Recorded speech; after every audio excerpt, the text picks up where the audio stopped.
ভারত ভীষণ বেকায়দায় পড়েছে।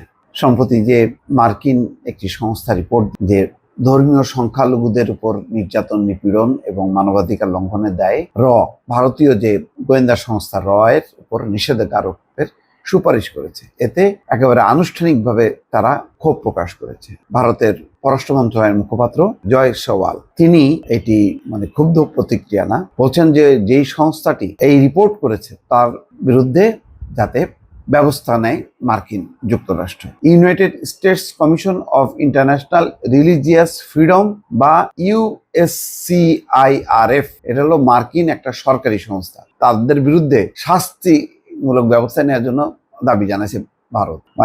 ভারতের বুকের উপরে একটা লাথি মারার যে নড়াই দিছে একেবারে ভারত তো লম্বা লম্বা কথা বলতেছে এতদিন।